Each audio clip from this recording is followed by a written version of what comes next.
अथ पौर्वाणिक स्वाध्याय वेलायाम श्रीमद्भक्ति कायुत्सर्गम करो।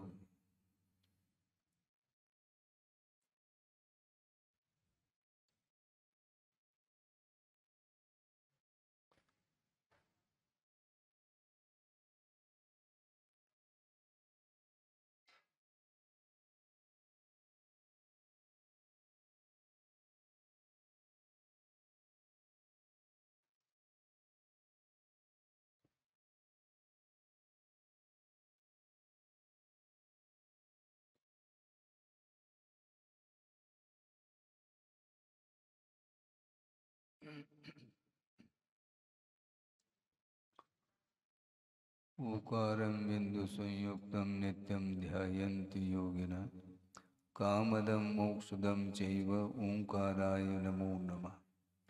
अविरल शब्द घनौघ प्रक्षालित सकल भूतल कलंका मुनिविरपाशुतीर्था सरस्वतीर्तनोदुरितम् अज्ञानतिमिरान्धानां ज्ञानाञ्जनशलाकया चक्षुरुन्मीलितं येन तस्मै श्रीगुरुवे नमः।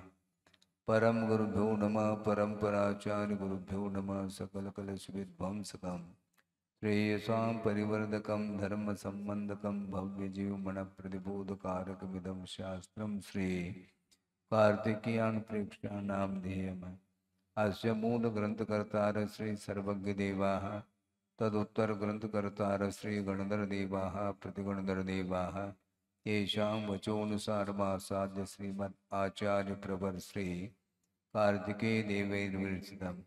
मंगलम भगवान वीरो मंगलम गौतमो वने मंगलम कुंदकुंदाद्यो जैनधर्मोस्तु मंगलम सर्वमंगलमांगल्यम सर्वकल्याणकारकं प्रधानं सर्वधर्माणां जैनं जयति शासनम्।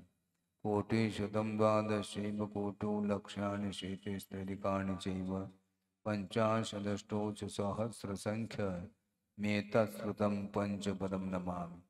अरहन्त भाष्यत्तं गणहरदेवेः गन्तीयं सम्मं प्रणमामि बन्त्यजुत्तो सुब्रानमहो वहिं शिरसा इच्छामि बन्ते सुधभक्ति कावसो कुतस्सालोचिम् अंग वंग पैनय पावड़े परियम सुत्त पड़माणोग भोग चूलिया केव सुत्तय तुम कायम सैनिज कल मंचे में पूजे में वंदा में नमम सा में दुख खो कम खो भूलाओ सुगय गमनम समाय मरणम निर्गुण संपत्ति हूद मंचन। अथ पौर्वाणिक स्वाध्याय वेलायाम श्रीमदाचार्य भक्ति कायुत्सर्गम करोमि।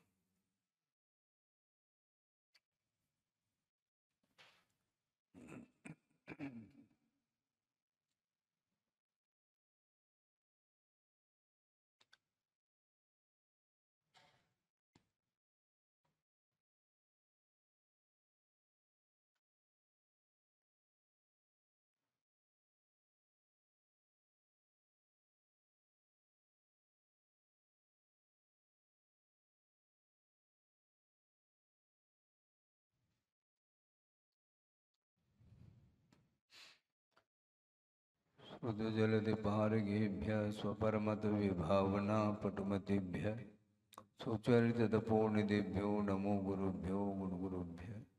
छत्तीस गुण समज्ञे पंचम्याचार करण संदर्शे शेषानुग्रह कुशले धमायिरे सदा वंदे गुरुभक्ति संयमेन तरंत संसार सायरं घोरं चिन्हन्ति अट्टकं मम जन्मन मरणं न पावन्ति ये नित्यं व्रतमन्त्रोपनिरता ध्यानाग्निहोत्राकुला षट्कर्माविरतास्तपोधनधना साधुक्रिया साधव शीलप्रावरणा गुणप्रहरणा चन्द्रार्कतेजोदिकाः मोक्षद्वारकपाटपाटनपटाः प्रीणन्तु मां साधव गुरवः पाक्तुनो नित्यं ज्ञानदर्शननायकाः चारित्राणुगम्भीरा मोक्षमार्गोपदेशकाः इच्छामि वन्ते आयुर्मते कामसुखबोधस्सालोचि सम्मनान समदंसन संसर्जुत्तानं पंचव्याचाराणाम् आयुर्यानम् आयारादिस्मराणुपदेशानं वज्झायानं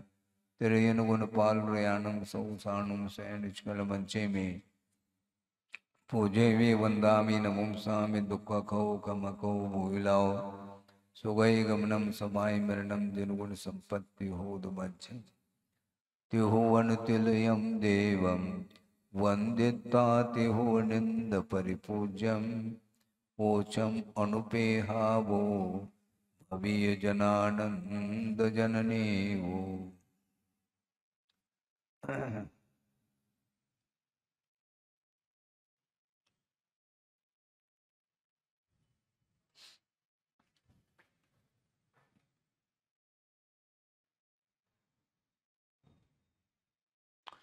अनित्य अनुप्रेक्षा का वर्णन चल रहा है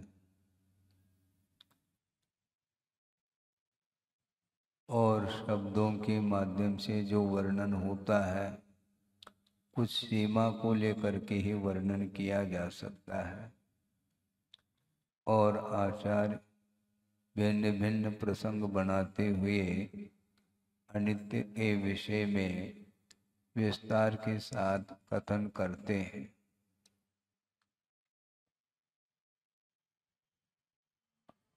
लगता ऐसा है कि वस्तु नित्य है, कुछ नित्य भी होती हैं पर्याय और कुछ अनित्य भी होते हैं। पर्याय हो करके भी महाराज नित्य कैसे? व्यंजन पर्याय के अपेक्षा से नित्यता देखने में आती है। जो अकृत्रिम होते हैं उनमें नित्यता पाई जाती है। जैसे सुमेरु पर्वत, वो अनादि काल से वह खड़ा है पर्वत पहाड़, और अनंत काल तक वह वैसा ही खड़ा रहेगा। इस अपेक्षा से उसमें नित्यता देखने को मिल रही है, किंतु एक दृष्टि से उसमें भी अनित्यता देखने को मिलती है, क्योंकि जो पौद्गलिक पदार्थ हैं उनका संगठन होना और विघटन होना ये प्राकृतिक परिणाम माना जाता है।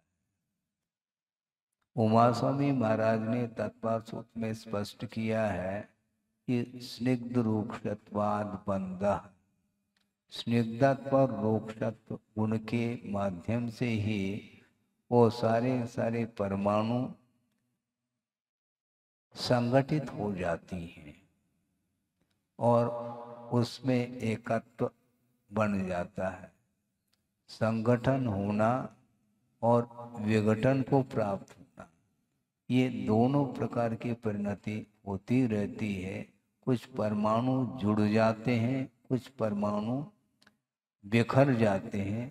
बिखरना और संगठित होना ये पुद्गल का स्वभाव है, उसको नकारा ही नहीं जा सकता। किंतु लगता ऐसा है कि यह पर्वत नित्य है। वह व्यंजन पर्याय का अर्थ अनेक समयवर्ती जो पर्याय होती है उसको व्यंजन पर्याय की संज्ञा दी है, किंतु सूक्ष्म परिणमन उसमें भी होता रहता है, वह दृष्टि का विषय नहीं बन सकता। इस अपेक्षा से अनादि नित्य पर्याय की भी व्यवस्था आगम में दी है। अनादि नित्य ये हो गया अकृत्रिम जितने भी हैं, मेरु पर्वत हैं और स्वर्गीय विमान हैं, सूर्य विमान, चंद्र विमान आदि आदि, ये सारे ये नित्य हैं, इनका कभी भी अभाव नहीं हो सकता। किंतु इसमें भी ये पौद्गलिक होने के कारण परमाणुओं का बिखरना और संगठित होना ये बनता ही रहता है। इस अपेक्षा से प्रत्येक वस्तु क्षणिक है, ये विवक्षा बना करके यहाँ पर वर्णन किया जा रहा है।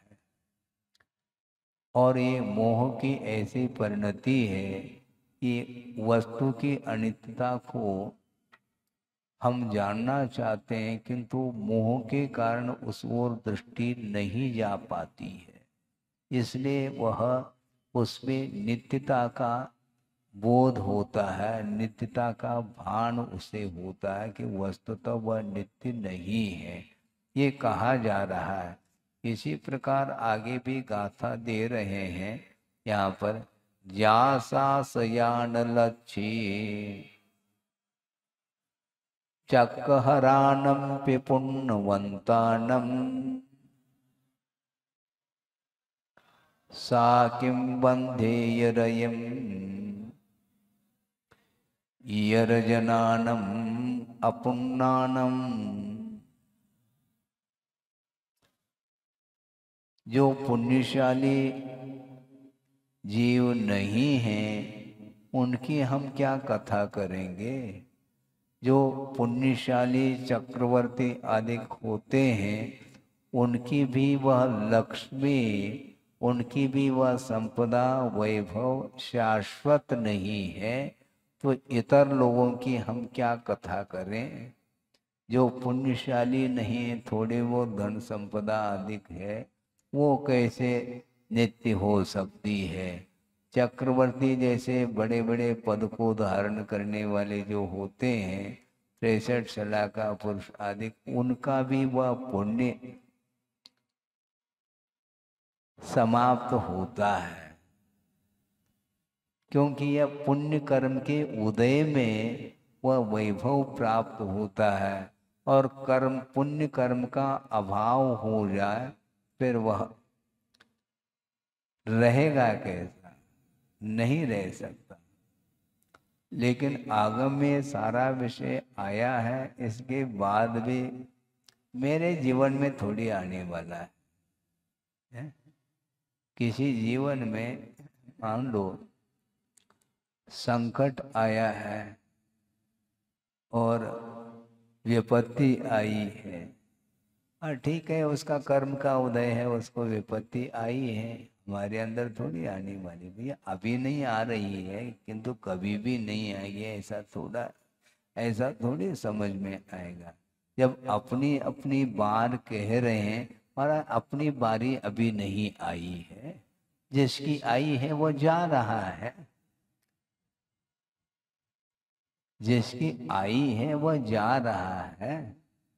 जब स्वयं के ऊपर वह आपत्ति आती है उस समय सोचता है कि ये ऐसा कौन सा कर्म का उदय है।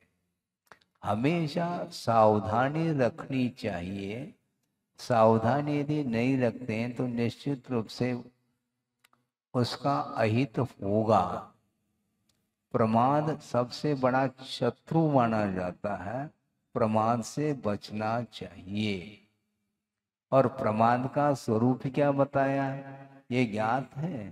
प्राय करके प्रमाद का अर्थ आलस्य लेते हैं, उसको नींद आ रही है, निद्रा आ रही है, उसको हम प्रमाद मानते हैं। वह भी एक प्रमाद का ही भेद है, किंतु उतना ही प्रमाद नहीं है, बहुत सारे भेद हैं। तो ऐसी स्थिति में वस्तुतः प्रमाद का स्वरूप क्या है वो आगम में बताया है कि कुशलेषु अनादर प्रमाद, ऐसा कहा। कुशल कार्य क्या है, जो धार्मिक कार्य होते हैं उसमें अनादर का भाव रखना यह प्रमाद माना जाता है। सांसारिक कार्य में तो वह उत्साहित होता है, किंतु धार्मिक कार्य में वह अनुत्साहित होता है। अनुत्साहित क्यों होता है? क्योंकि धार्मिक क्षेत्र में केवल त्याग के अलावा कोई बात है। प्रत्येक दिन त्याग की बात करते हैं, छुड़ाने की बात करते हैं, मोह से ऊपर उठाने की बात करते हैं। वो बात महाराज हमें समझ में नहीं आती है, इसलिए अरुचि पैदा होती है। और सांसारिक क्षेत्र में हमेशा मन के अनुरूप वस्तु मिलते रहते हैं पुण्य के उदय में, इसलिए उससे वह उबता नहीं है।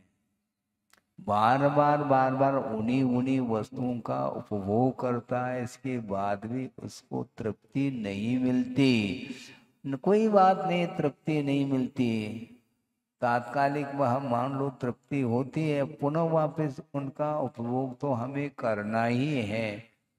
इसलिए वह उस प्रकार वह आगे बढ़ता चला जाता है सांसारिक क्षेत्र में, और धार्मिक क्षेत्र में प्रमाद महाराज प्रमाद को कैसे जीते हैं? प्रमाद के माध्यम से, असावधानी के माध्यम से जो हानि उठानी पड़ रही है, उसको देखते हुए भी वह अलर्ट नहीं होता, सावधान नहीं होता, होना चाहिए। और कुछ ऐसे साधन सामग्री जिसको अपना लेता है और उसके माध्यम से ही उसको परेशानी उठानी पड़ती है। लेकिन प्रतिदिन ये घटनाएं देखने को, सुनने को मिल रही हैं, इसके बाद भी उससे वह बच नहीं पा रहा। अकाल मरण के निमित्त कितने प्रकार के होते हैं सबको ज्ञात है। लेकिन अब देखो, पूरे भारतवर्ष की मैं बात करता हूँ, प्रतिदिन एक्सीडेंट के माध्यम से कितने लोगों का अकाल में मरण होता है, आपको ज्ञात नहीं है क्या? प्रतिदिन न्यूज़पेपर पढ़ते हैं, उसमें सारी सारी आपको जानकारी मिलती है। लेकिन अकाल मरण से भिन्न भिन्न निमित्तों के माध्यम से अकाल मरण हो भी रहा है, फिर भी उससे वह सतर्क नहीं, तर्क करता है वो। ये तो समस्या है। तर्क वितर्क मत करो, सतर्क रहो, ये कहा। लेकिन नहीं होता। अभी कुछ ही दिन पहले एक विमान है अहमदाबाद में क्रैश हुआ था और कितने लोगों का अवसान हुआ, सबको याद है। ये सब देखते हैं, इसके बाद भी वाहन को खरीदने वालों की संख्या कम नहीं हो रही। अब उनके लिए हम क्या कहें? ये सामग्री इस प्रकार हम अपना रहे हैं, अभी तक हमें ये बात समझ में नहीं आती कि बैलगाड़ी के द्वारा एक्सीडेंट हो गया हो किसी का, और बैलगाड़ी उसके, वो तो उसके मार्ग ही अलग है। पगडंडी से वह बैलगाड़ी में वह किसान बैठ करके जा रहा है खेत के लिए, वहां पर कोई भी ट्रैफिक नहीं है जो जाम हो या हो, जैसे जबलपुर में लाड़गंज में हो रहा है। प्रतिदिन परेशान हो रहे लोग, और वो जा रहा है, खेत जा रहा है, 2-4-6 किलोमीटर बैलगाड़ी के माध्यम से जाता है, आता है आराम के साथ, कोई भी प्रदूषण नहीं उससे। और बॉम्बे में देखो, दिल्ली देखो, सर्वत्र आप देख रहे हैं कि वातावरण प्रदूषित हो जाता है, शुद्ध हवा तक नहीं मिल पाती। बड़े बड़े जो बिल्डिंग खड़े कर रखे हैं आप लोगों ने, वहां पर बैठ रहा है, वहीं पर नाली बह रही, वो हो रहा, उसमें कौन सी शुद्धि क्या? इसके बाद भी वह रूटीन चल रहा है उसका जीवन, क्योंकि केवल पैसा, किसी भी प्रकार से वित्त का अर्जन होना चाहिए, उसके माध्यम से वह जीवन यापन करता है। ध्यान नहीं है, जीवन जीने की कला तक नहीं आ रही है, आरोग्य भी समाप्त हो रहा है और धर्म तो समाप्त हो ही रहा है। इसलिए प्रमाद छोड़ो ऐसा कहा जा रहा है, फिर भी नहीं, शुद्ध खान पान भी नहीं है, और जीवन जीना चाहता है। और यहाँ पर आता है, महाराज आशीर्वाद दे दो। क्या हो रहा है? परेशान हूँ, आए दिन ब्रेन हेमरेज होता है, पैरालिसिस अटैक आ जाता है, हार्ट संबंधी बीमारी है, कैंसर है, ये सारे सारे भयानक जो रोग आ रहे हैं, इसमें स्वयं की ही असावधानी है, लेकिन उस असावधानी वो उस वातावरण से वो अपने आप को उठा नहीं पा रहा है ऊपर,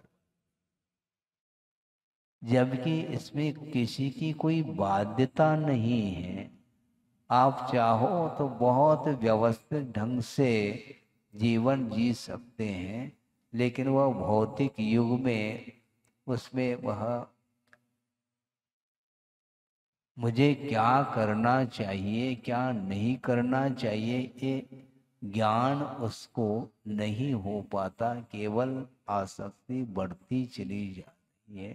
आचार्य कहना चाह रहे हैं जो महान पुण्यशाली चक्रवर्ती आदि होते हैं उनकी भी संपदा जब शाश्वत नहीं है तो अपनी कौन सी संपदा शाश्वत है। लेकिन ध्यान जाए तब की बात, नहीं जाता। ऐसा क्यों होता, क्यों कुछ नहीं, यह मोह का परिणाम है। और मोह को कम करो कह रहे हैं और आप मोह बढ़ाने की बात करते हैं, तो कैसे पटरी बैठेगी। कम करो ये कहा जा रहा है लेकिन किया नहीं जा रहा। ये मोह की पराकाष्ठा, व्यामोह की पराकाष्ठा, ये भयंकर रूप ले लेता है। एक प्रसंग गुरुदेव ने सुनाया था प्रवचन के दौरान, उसको आपके सामने रख रहा हूं। रात का समय है और आसमान में घटाएं छाई और बीच बीच में बिजली चमक रही है और आकस्मिक ऐसा वातावरण निर्मित हो जाता है कि वर्षा चालू हो जाती। और कौन जानता है कि कल क्या घटित होने वाला है, किसी को भी ज्ञात नहीं है भविष्य में क्या होने वाला है। और ऐसे मूसलाधार निरंतर वर्षा होती रही, उसके कारण नदी बाढ़ आ गई उसमें। और बाढ़ आती आती ऐसी स्थिति बन गई कि एक बांध बंधा था वह टूट गया और बांध ध्वस्त होने के कारण अब काबू संभव नहीं। वह जल का स्तर इतना बढ़ा हुआ है और सब चारों ओर से सुरक्षा की वार्ता सूचना दी गई और अपने अपने परिवार के लोग घर छोड़ करके अन्यत्र जा रहे। अलर्ट कर दिया पहले से ही, एक आध घंटे पहले। किंतु अब क्या होता है, सारे सारे लोग जा रहे हैं, किंतु मोह का एक ऐसा प्रभाव कि उस चपेट में एक परिवार आया है। अलर्ट सावधान करने के लिए कहा गया, सूचना भी दी गई और कई लोग खाली करके चले गए, उनका जीवन तो बच गया, किंतु एक परिवार उस चपेट में आया और उसमें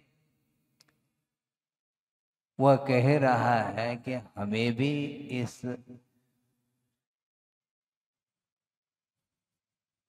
जो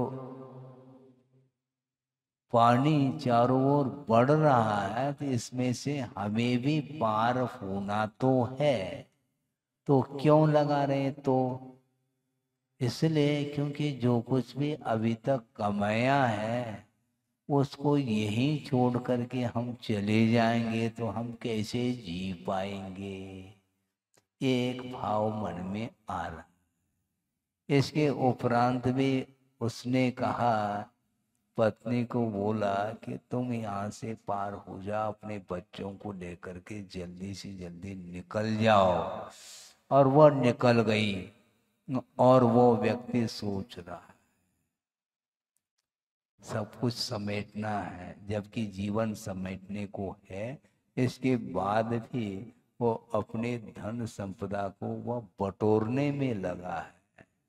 इतने में वह निकलने को हो जाता है, किंतु पानी के साथ वह बहता चला जाता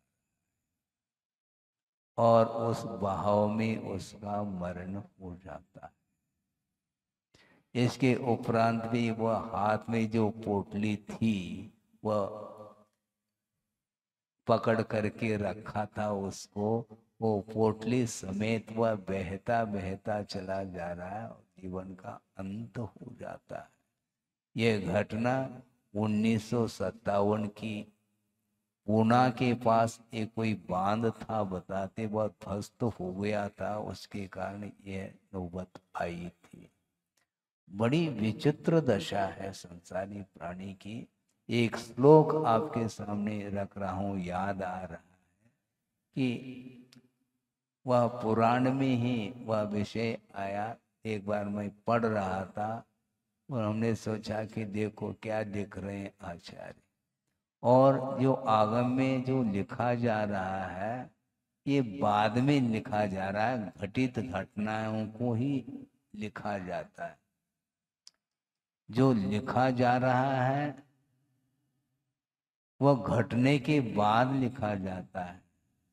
जो लिखा जा रहा है वह घटित हो रहा है, ऐसा नहीं। जो घटित हो रहा है उसी को आगम में उसको लिख करके आपके सामने सुनाया जा रहा है।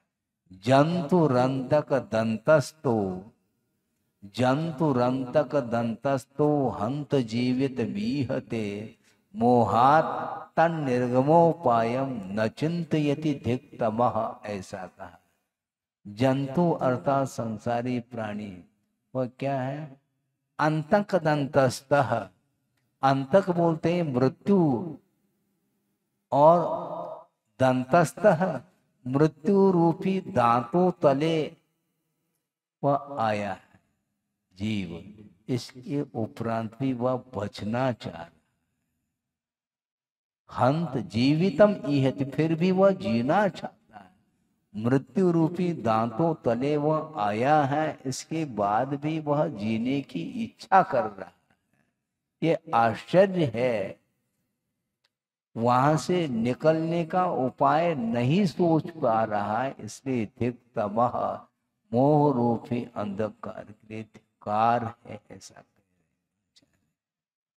क्या करना चाहता है? यही बात, मरणासन्न हो रहा है, इसके बाद भी वह पर वस्तु के प्रति जो लगाव है वह छूट नहीं पा रहा।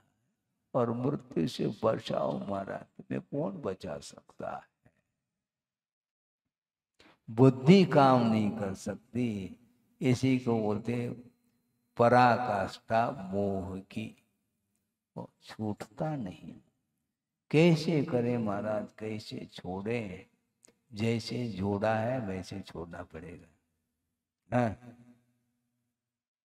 जुड़ो न जोड़ो, जोड़ा छोड़ो, जोड़ो तो बेजोड़ जोड़ो, कह रहे आचार्य महाराज, हाइकू दे रहे हैं। जुड़ो न जोड़, किसी से जुड़ना नहीं, न किसी को जोड़ना है, ये आपके लिए संभव नहीं है। और श्रवण के लिए कहा जा रहा है।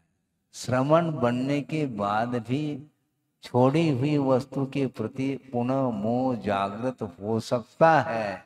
इसलिए जोड़ो न जोड़ो, हम किसी को जोड़ना नहीं चाहेंगे, न किसी से जुड़ना चाहेंगे। श्रवण हमेशा निरीह रहता है, किसी के साथ उसका कोई भी संबंध नहीं रहता, क्योंकि संबंध को करके बाद में तोड़ने की अपेक्षा पहले से संबंध नहीं रखना चाहिए। ये भयानक रूप है। वस्तुतः मोह के कारण ही परतंत्रता का अनुभव होता है। इसलिए आचार्य कहते हैं कि निरंतर मोह से बचते रहो।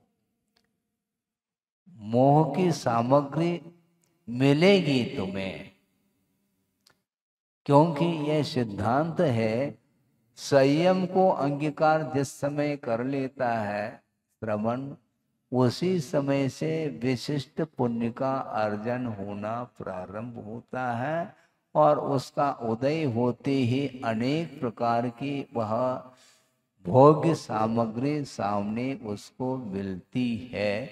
इसके उपरांत भी दृष्टि नासा पे धरे, आशा पे नहीं, क्योंकि जिसको छोड़ दिया है उसको क्यों ग्रहण।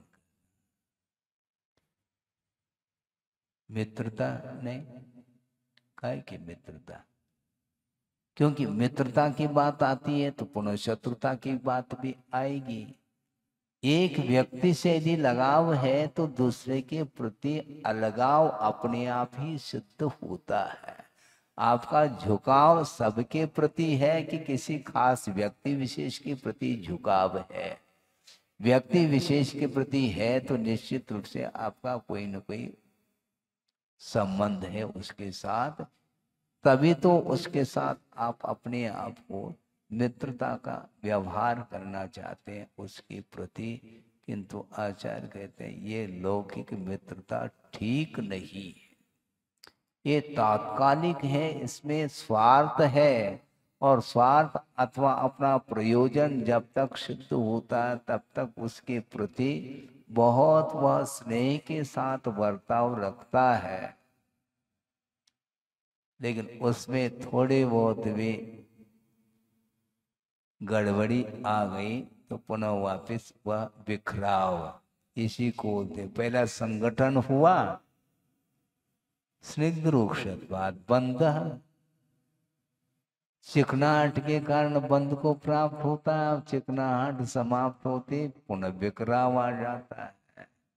उसी प्रकार राग द्वेष रूपी चिकनाहट के माध्यम से वह संसारी प्राणी एक दूसरे के साथ संबंध स्थापित करना चाहता है, इसलिए संसार का निर्माण होता है। उसमें स्थायित्व बिल्कुल नहीं।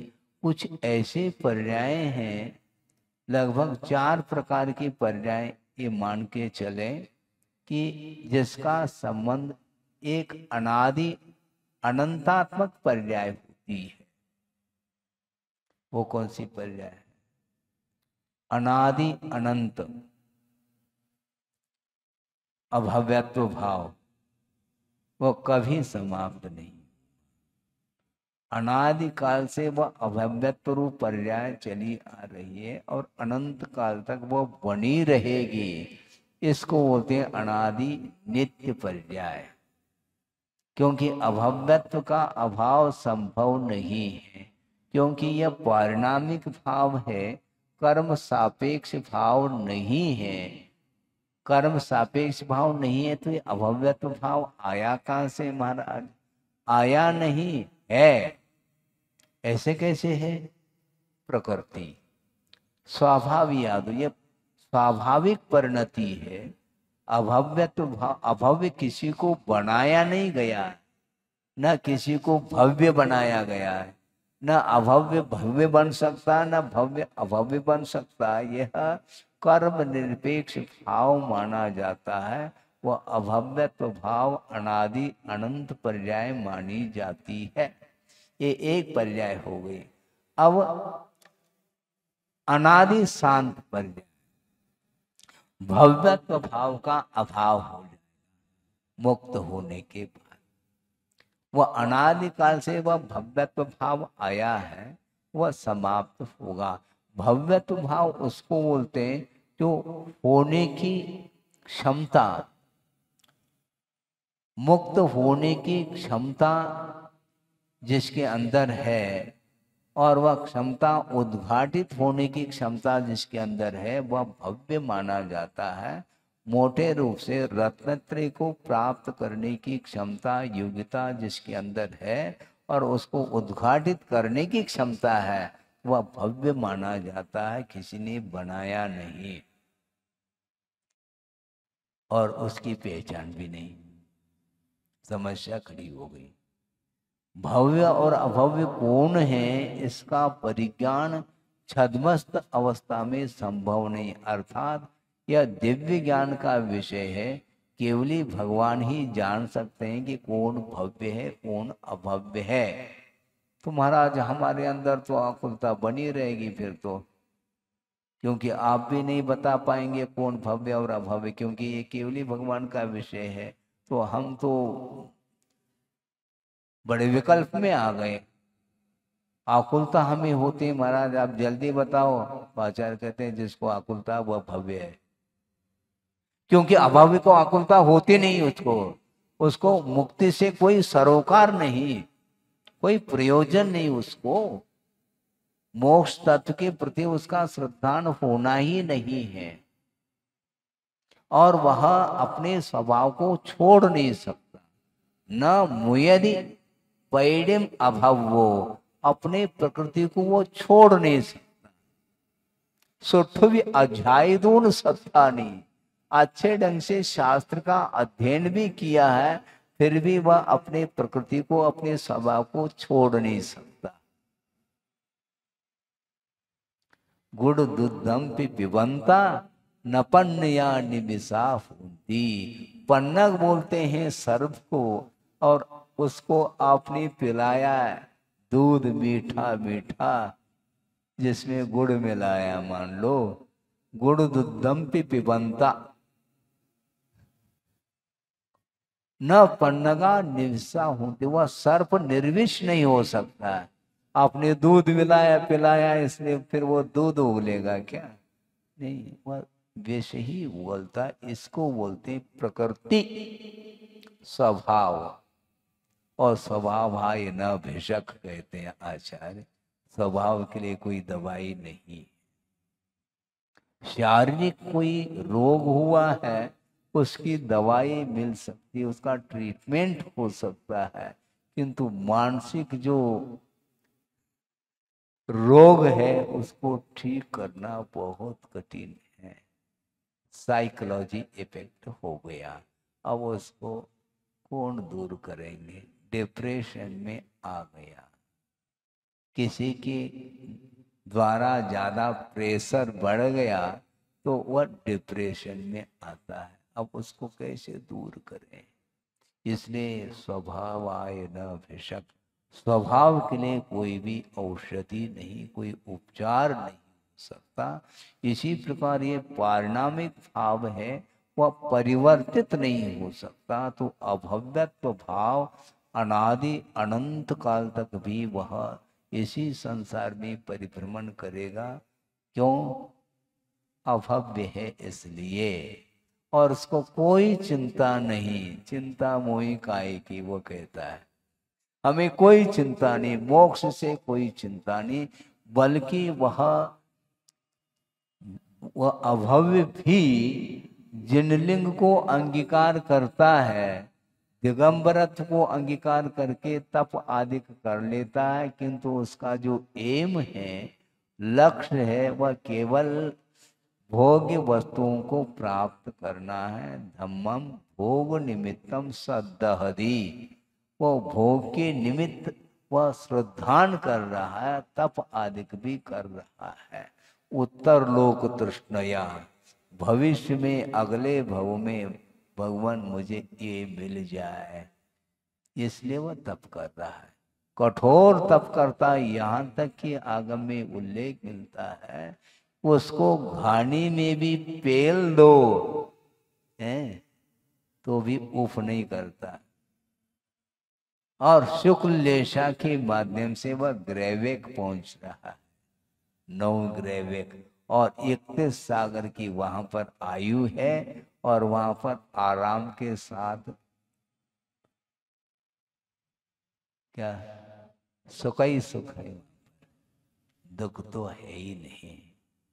लेकिन वस्तुतः देखा जाए वह भी क्षणिक है, क्योंकि कर्मायत जो सुख है, इंद्रिय के माध्यम से उत्पन्न होने वाला जो सुख है, वह तात्कालिक है, त्रैकालिक नहीं। यदि त्रैकालिक मान लिया जाए तो कभी भी देव पर्याय से उसका अवसान नहीं हो पाएगा, जबकि हो जाता है। अवसान क्यों हुआ?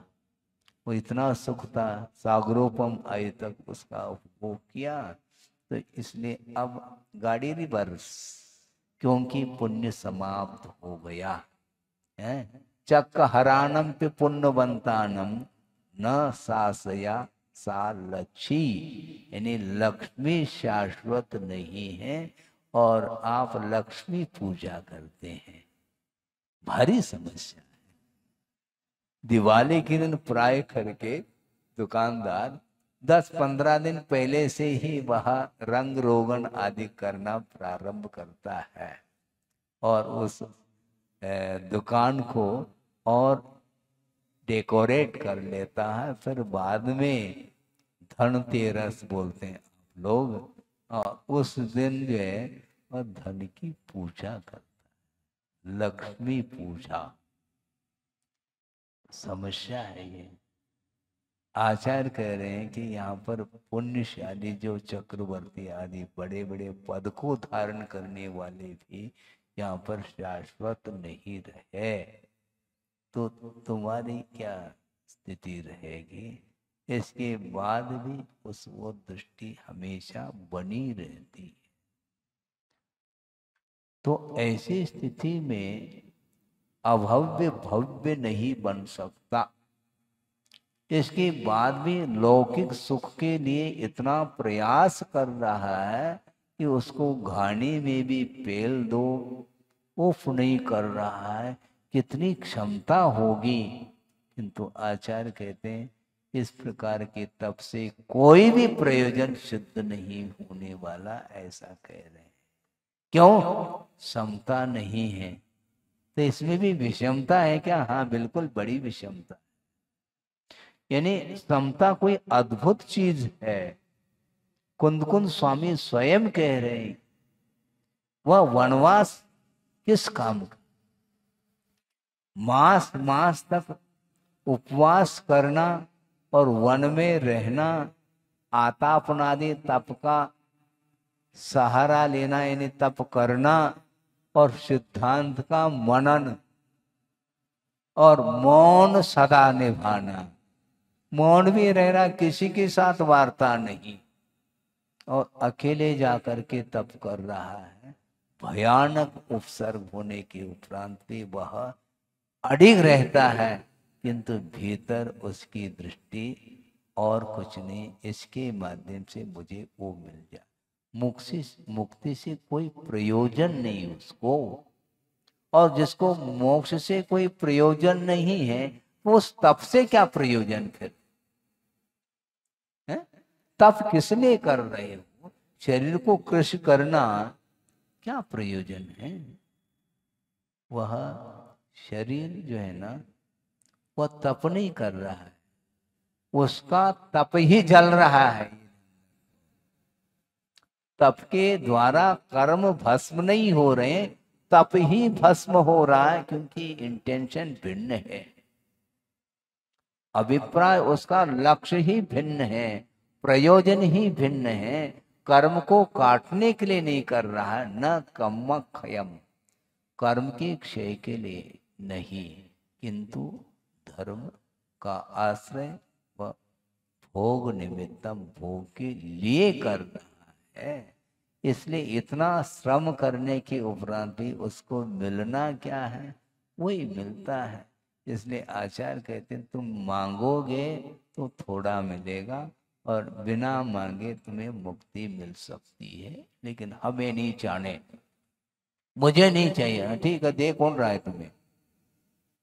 तुम्हें नहीं चाहिए, कौन दे रहा है? कैसी वृत्ति है संसारी प्राणी की? इसी को बोलते अभव्य।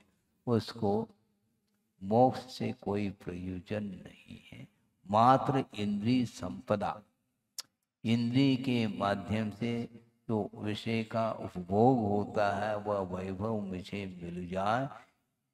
अब सोचो विचार करो, इस प्रकार के 9 ग्रैवेक जो गया है वह अनंत बार गया है, और किसके द्वारा? मुनिव्रत धार। इसलिए कहते महाराज मुनि बनना ठीक नहीं, व्यर्थ है, गलत बात है, ऐसा नहीं, ध्यान रखो।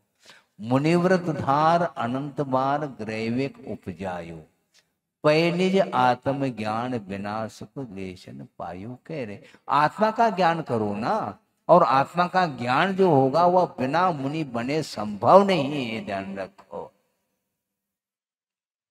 मुनि बनने में क्या सार है?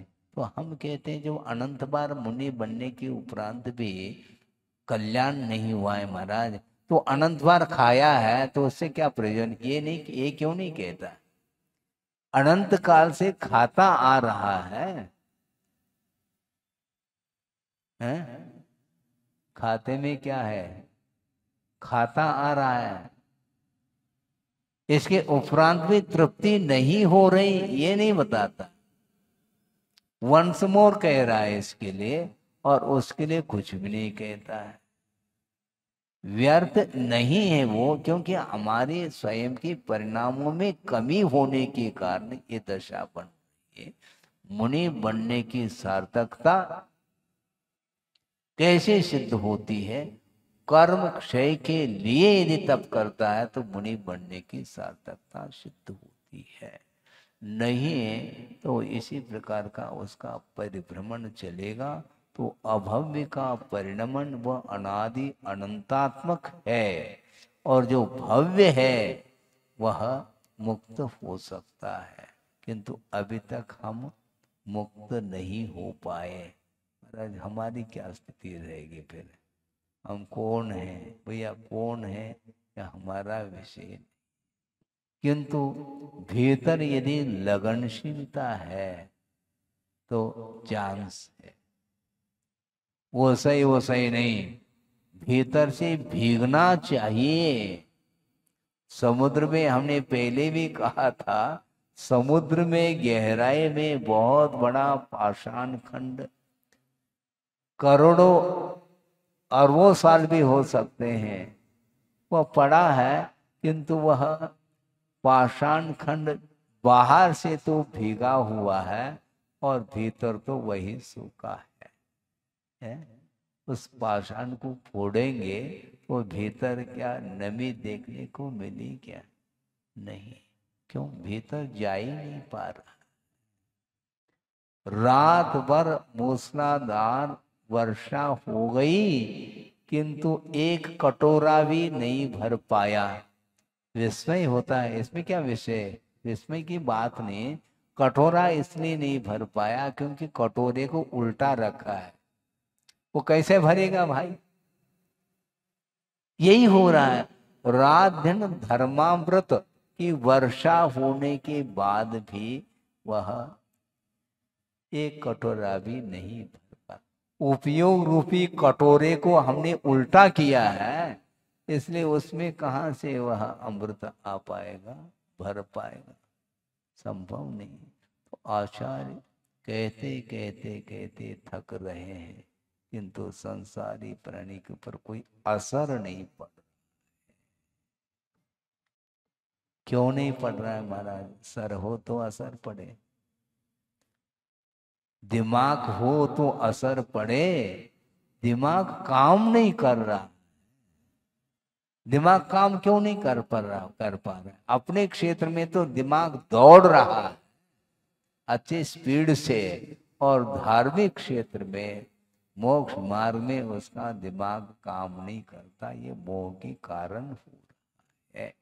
इसलिए पुण्यशाली जो त्रिशव शला का पुरुष या महापुरुष आदि होते, उनका भी पुण्य नित्य नहीं, शाश्वत नहीं। तो ऐसी स्थिति में जो पुण्यहीन व्यक्ति होते हैं, उनके पास वह लक्ष्मी कैसे टिक सकती है? उसके साथ कैसे वह अनुराग रख सकती है? वह लक्ष्मी संभव नहीं है। लेकिन इस प्रकार की चर्चा करने के लिए फुर्सत कहाँ है महाराज? आप ये अनुप्रेक्षा प्रारंभ तो कर दी, लेकिन प्रतिदिन वही विषय मिल रहा है, नित्य नहीं, नित्य नहीं। महाराज आप पहचान कैसे करोगे हमें? क्योंकि हम नित्य नहीं रहे, लेकिन पहचान भी कर रहे हैं आप, हैं? पहचाने में आ रहे हैं क्या? नहीं आ रहे हैं। तो नित्य तो है महाराज। ये नित्यता नहीं मानी जाती, एक तात्कालिक है वो नित्यता, किंतु वह अविनश्वर नहीं। 150 साल की जिंदगी जीवो, उसके बाद फिर समाप्त हो जाएगा, ये कहना चाह रहे हैं। इसलिए क्या श्लोक लिखा, जंतुरंतक दंतस्तो मृत्यु रूपी दांतों तले आया है संसारी प्राणी, अभी भी वह जीने की इच्छा, जिजीविषा इसको बोलते हैं, जीने की इच्छा। 90 साल का भी हो तो वह जीने की इच्छा रखता है? मरने की इच्छा कौन रखे? और इच्छा रखो या न रखो, मरण तो होगा। जीने की इच्छा और मरने की इच्छा, ये दोनों इच्छा ठीक नहीं है। मरण आ जाए तो भयभीत नहीं होना, और मान लो जीवन मिला है उसमें फूला नहीं समाना, तब तो ठीक है। जीवन हर व्यक्ति को अच्छा लगता, मरना किसको? बोल तो रहा है मरना सबको एक दिन अपनी अपनी बार, तो अपनी अपनी बार, हमारी बारी आई नहीं महाराज। अब बारी तो आएगी तो सही है, इसमें अपवाद नहीं है, ध्यान रखो। तीर्थंकर भी क्यों न हो अनंत शक्ति के धारी, किंतु उनका जीवन भी आयु कर्म के ऊपर ही आधारित है। आयु कर्म समाप्त होते ही अनंतर समय में वो मुक्त हो जाएंगे, किंतु शरीर तो छूटेगा, वो छूटना ही है। वह ये शांत राग रुचि भी, हाँ आप गाते रहो, किंतु वह दिव्य शरीर वह बिल्कुल कपूर की भांति एक क्षण में समाप्त, वो सारे सारे परमाणु बिखर जाते हैं, और सामान्य व्यक्ति के द्वारा भी वह परमाणु ग्रहित हो सकती है, इसमें कोई बाधा नहीं, क्योंकि वह सामान्य हो गई वो परमाणु। उन्होंने अपने योग के माध्यम से ग्रहण किया था, शुभ परिणाम के द्वारा वो सारे सारे परमाणु ग्रहित हो चुकी थी, किंतु कुछ क्षण के लिए ग्रहित हुई थी और समय पर वह विलीन हो जाती है। तो ऐसी स्थिति में इतना दिव्य शरीर भी जब छूट सकता है, कि तुम्हारा शरीर नहीं छूट सकता है क्या? बड़ी विचित्र दशा, भयानक रोग हो या इसके उपरांत भी वह जीना चाहता है। नली लगी है नाक में, और मुख से आहार लिया नहीं जाना है, और नली से आहार दिया जाना, कोई स्वाद नहीं, इसके बाद भी मैं मर न जाऊं ये भाव बना हुआ है, होता है ये। और कोई ऐसा व्यक्ति है बिल्कुल मोटा ताजा, और मान लो किसी कारण से डिप्रेशन में आने की स्थिति में है, तो वह मरना चाहता है मानसिकता के कारण। मानसिक दुख भी भयानक हुआ करता है, उसके कारण वह आत्मघात करने के लिए तैयार हो जाता है। मैं इसके बीच से जल्दी चले जाऊं तो और अच्छा है, क्योंकि दूसरी जगह जाऊंगा तो कम से कम सुख पा सकूंगा। दुख इष्ट नहीं उसको, मानसिक दुख, शारीरिक दुख, उसके कारण वह मरना चाहता है। और निरोग शरीर मिला है तो उस निरोग शरीर के माध्यम से धर्म नहीं करना चाहता है, जीना चाहता है। और जीना और मरना ये चलेगा है। अब जीना चढ़ जाते हैं ना है? जीना, फिर उतरते समय मरना होगा, और क्या होगा है? अभी जीना बहुत अच्छा लग रहा है, ठीक है, मरना तो है। जो मरना है ये अकाट्य नियम है, तो इस और दृष्टि रखो, कभी भी अवसान हो सकता है। अवसान होने के पहले अपने परिणामों को सुधारने का पुरुषार्थ करना चाहिए। इसलिए जिसको भेद ज्ञान हो जाता है उसको संसार में कोई भी चीज रुचती नहीं। और गुरुदेव ने यही कहा था कि वस्तुतः जो वैरागी होता है उसको संसार में कोई भी चीज अच्छी नहीं लगती, और अच्छी नहीं लग रही है तो निश्चित रूप से उसके अच्छे लक्षण दिखाई पड़ रहे हैं। और रुचित क्या, क्योंकि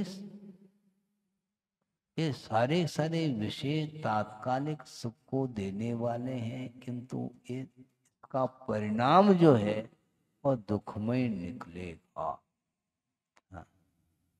हर्ष के साथ चाव से वह ग्रहण करता है, फिर बाद में उसका जो परिणाम निकलता है तो वो भयानक परिणाम निकलता है। इसलिए वस्तुतः इन विषयों का समागम होने के उपरांत भी केवल साधन के रूप में उसको ग्रहण करो, आचार्य के साधन के रूप में है। लेकिन अब साधन में क्या आनंद है? साधन है, इसलिए श्रमण लोग साधन के रूप में ग्रहण करते हैं, उसमें आनंद का अनुभव नहीं करते हैं। भोजन करने से होता क्या है? भूख मिटती इतना ही से होता है, तो उसमें आनंद क्यों ले रहे? भोजन करना तो कर लो ना, क्या दिक्कत है आपको? उसमें आनंद क्यों मानते हो? क्योंकि वह तात्कालिक सुख है, पुनः भूख लगेगी। क्योंकि हजम हो गया बस पुनर्लाभ। उस समय तो बस बस कह रहा है, लेकिन अंतों के लिए रखो कहता वो। समस्या ये खड़ी हो रही है, उस समय पूर्णतः पेट भर चुका है, किंतु अंतों की चिंता उसको सता रही है। अब क्या है, इसको बोलते हैं भविष्य की चिंता। वर्तमान की चिंता नहीं, भविष्य की। सामान 100 साल और पल की खबर नहीं, ये बोला जा रहा है, फिर भी दुकान खोली जा रही, सामान एकत्रित करते ही चले जा रहे। एक और फर्म खोलो, फर्म के ऊपर फर्म। हाँ, लड़के के नाम से और नाती के नाम से, सबके नाम से कर लो एक एक एक एक दुकान और चलाओ। ये सब क्या है? किसके लिए किया जा रहा? सब यहीं पर रहने वाला और भोगने वाला व्यक्ति, भोगता वही ट्रांसफर हो जाता है, यहाँ से दूसरी जगह बैठ जाता है। वह धन यहीं पर एकत्रित रहता है। ज्वेलर्स, हाँ ठीक है, यही रहेगा। वो बोर्ड भी यही लगा हुआ मिलेगा और वो चला जाएगा, उस बोर्डिंग को छोड़ करके दूसरी जगह पहुंच जाएगा। तो फिर वहां पर क्या है? वहां पर क्या, कोई मान लो गरीब के यहाँ पैदा हो गया तो क्या कर लोगे? जाते ही मान लो जाति स्मरण हो गया तो और भयानक स्थिति आई है। देखो, मैं सेठ के यहाँ था और जीवन के आदि से लेकर के अंत तक सुख का अनुभव किया, और यहाँ पर आकर के पैदा हो गया, अब उठक बैठक करना पड़ता है? अब नौकरी करनी, चाकरी करनी पड़े। सेठ के यहाँ वह काम कर रहा है और स्वयं सेठ था, अब सेठ के यहाँ काम कर रहा है, नौकरी। ये सब क्या, किसका परिणाम? वही परिणाम, सांसारिक सुख का यही परिणाम निकलता। हर्ष विषाद करता हुआ उपभोग करता है, फिर बाद में उसका पतन होता है। ये पतन के लिए कारण है। इस प्रकार श्रद्धान कर लेना। श्रद्धान करने में भी क्या दाम लग रहा है? पैसा लग रहा है क्या? पाप का बीज है ऐसा कहा जा रहा है, पढ़ा नहीं क्या? पढ़ा है शास्त्र में, वो उसी में वही पढ़ा है, वही वही पढ़ा है वो। वो उपयोग में नहीं आ रहा, प्रयोग में आना चाहिए। ये कर्मायत्त है, अंत को प्राप्त होने वाला है, दुख से घुला हुआ है, सुख की निरंतरता नहीं है, और अंत में ये कहना चाह रहे हैं कि पाप का वह बीज है। ये विषय कहाँ पर आया है? निकांक्षित अंग में आया है। जब यह इंद्रिय सुख पाप का बीज है, तो ऐसा कौन सा व्यक्ति होगा जो पाप का बीज बोना चाहता है? इंद्रिय सुख के लिए अरबों रुपए एकत्रित कर रहा है, क्या उसकी धारणा है क्या नहीं कि ये पाप का बीज है? पढ़े तब, पढ़ा ही नहीं उसने, सुना ही नहीं, सुन भी लिया तो एक कान से सुन करके निकाल दिया है, तो हम क्या कर सकते हैं? जब वह पाप का बीज है तो इतनी आसक्ति, इतनी आकांक्षा ठीक नहीं है। जितना आवश्यक है उतना आप कमा लो, क्योंकि गमाना पड़ेगा बाद में जीवन को, इसलिए उतने ही कमाओ जितना आवश्यक। जब पाप का बीज है, ये श्रद्धान का विषय नहीं है क्या? जब इतना श्रद्धान का विषय है तो इतना क्यों कमा रहे हैं आप पीढ़ी दर पीढ़ी? क्या आवश्यकता? लेकिन वह आकांक्षा बनी रहती। उस समय हम ये पूछना चाहते हैं, इसलिए आचार्य कहते हैं कि सम्यक दर्शन का क्या, उसके कौन से चिन्ह हैं, क्या पहचान है, हमें बताओ। क्योंकि 8 अंग हैं, 8 अंगों का पालन होना चाहिए, तब वह सम्यक दर्शन बना रह सकता है, नहीं तो वह समाप्त होगा। तो 8 अंग पल रहे हैं? 8 अंग पल रहे हैं क्या? क्या पालने में पालना चाहो क्या उसको? 8 अंगों को कहाँ पलेंगे, हमें बताओ। भयंकर रूप है। ये समझ में आने के उपरांत भी उसको जीवन में उतारना नहीं चाहता, पसंद नहीं। ऐस आराम के साथ रहना तो ठीक, रहो। फिर अनंत काल रहना तो कोई बात ही नहीं, फिर रहो, आराम के साथ रहो। आराम कहाँ मिलेगा उसमें? नहीं मिल सकता। वो पाप का बीज है। इस प्रकार एक बार भी श्रद्धान हो जाए उसका बेड़ा पार हो सकता है। जब पाप का बीज है तो क्यों बीज बो रहा है? वो किसके लिए कहा जा रहा है पाप का बीज? इंद्रिय के द्वारा उत्पन्न होने वाला जो सुख है वह पाप का बीज कहा जा रहा है, और वह देहात को छोड़ करके महानगर में बसना चाहता है। तो क्या करना चाहता है, मैं बताऊं ना, है?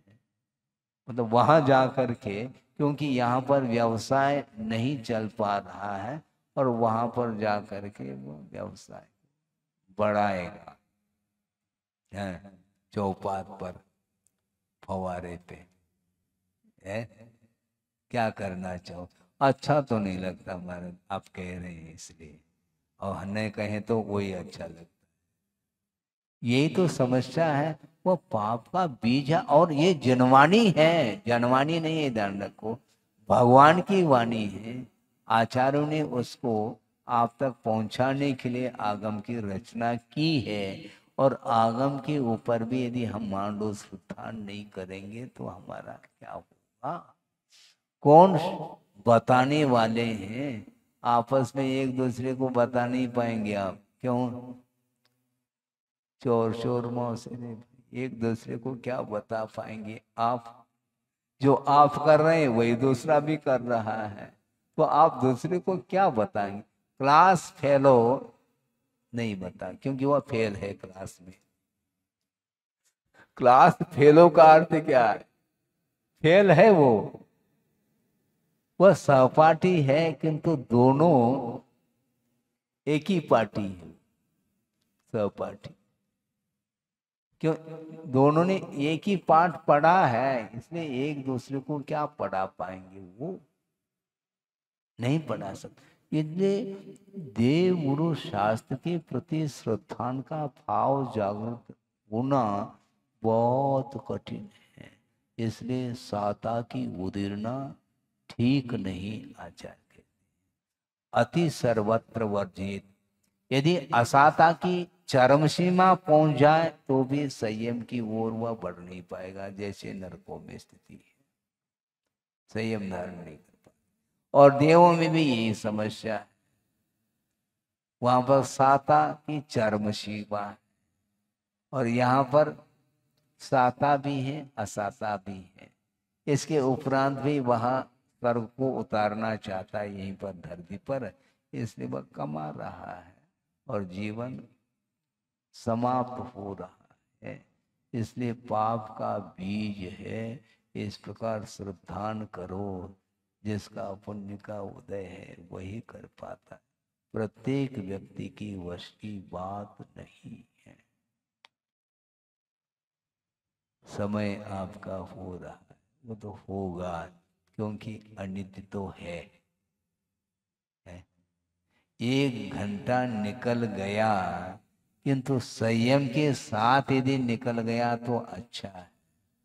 धर्म ध्यान के साथ यदि 1 घंटा निकल जाता, 5 मिनट भी निकल जाता है तो हमारे लिए सार्थकता सिद्ध होती, जीवन की सार्थकता। और मान लो इस प्रकार धर्म ध्यान के बिना निरंतर आर ध्यान रोध ध्यान के साथ जो जीवन व्यतीत कर रहा है, उसका भविष्य क्या होगा बताने की कोई आवश्यकता नहीं है, क्योंकि वर्तमान का कार्य ही बता रहा है कि उसका भविष्य क्या है। पहले भी कहा था, फिर से कह दो महाराज, क्योंकि हम तो भूलते हैं, भूलना हमारा स्वभाव है। एक व्यक्ति ने आचार्य महाराज को ही कहा कि महाराज, केवल हमने नहीं, कई लोगों के मुख से हमने सुना है। क्या सुना है? महाराज आप भविष्य जानते हैं, बताते हैं। हाँ बिल्कुल ठीक कहा है। अच्छा, हमारा भविष्य बता दोगे? तुम्हारा क्यों, हम सबका मैं बता देता हूँ। अच्छा, हमें ज्ञात नहीं था आप भविष्य जानते। बिल्कुल जानता हूँ। कैसे महाराज? देखो, जो चोरी करेगा उसको जेल होगा, यही तो भविष्य है। ये भविष्यवाणी और कौन सी वाणी, हमें बता दो। जो मर्डर करेगा जेल होगा, चोरी करेगा तो जेल होगा, विपरीत कार्य करेगा तो निश्चित रूप से उसको पनिशमेंट मिलना ही है। यही उसका भविष्य है। वर्तमान में जो जिस रूप में जीवन यापन करता है उसका भविष्य उसके हाथ में है। हाथ देखने की कोई आवश्यकता नहीं। हस्त रेखा, काय की रेखा है? वो रेखा ही बता रही वो। जीवन जीने की जो शैली वही बताती है कि आपका भविष्य क्या है, तैयारी किसकी हो रही। नरक जाने की तैयारी यहीं से, क्योंकि नारकी मर करके नारकी नहीं होता है। को नारकी कभी भी नरकाय का बंद नहीं कर सकता। नरकाय का बंद कौन, किस गति वाले करते हैं? केवल मनुष्य गति और तिर्यंच गति के जीव ही नरक गति को जाते हैं। तो आपकी तैयारी क्या है महाराज? आप जानते हैं, इसलिए हम बताना नहीं चाहते हैं। बताने से टेंशन और बढ़ेगा, समस्या और खड़ी होगी। टेंशन बढ़ाने से कोई सार नहीं निकलेगा, क्योंकि जो करेगा उसके अनुरूप ही फल उसको भोगना पड़ता है। इसलिए वस्तु तत्व का स्वरूप जानने में आना चाहिए। इसलिए सम्यक दर्शन के बहुत सारे अंग हैं, उसके ऊपर भी कभी चर्चा और की जा सकती है। यहाँ पर इतना ही आशय है गाथा का कि वस्तुतः पुण्यशाली जो जीव होते हैं उनका भी पुण्य समाप्त हो जाता है। लक्ष्मी हमेशा के लिए नहीं आती। कई लोग जना शाम को किवाड़ बंद नहीं करना, क्योंकि शाम के समय लक्ष्मी आती है?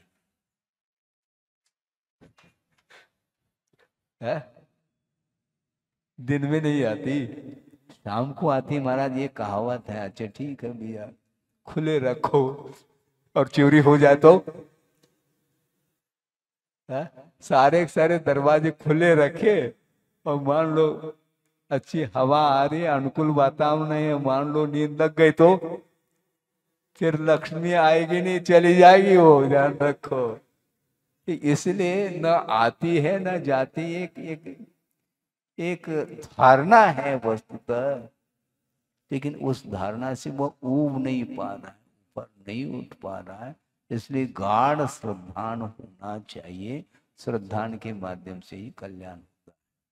बोधि समाधि परिणाम शुद्धि स्वात्मोपलब्धि शिव शोक सिद्धि चिंतामणिम चिंतित वस्तुदाने त्वां वंदमानस्य ममास्तुते।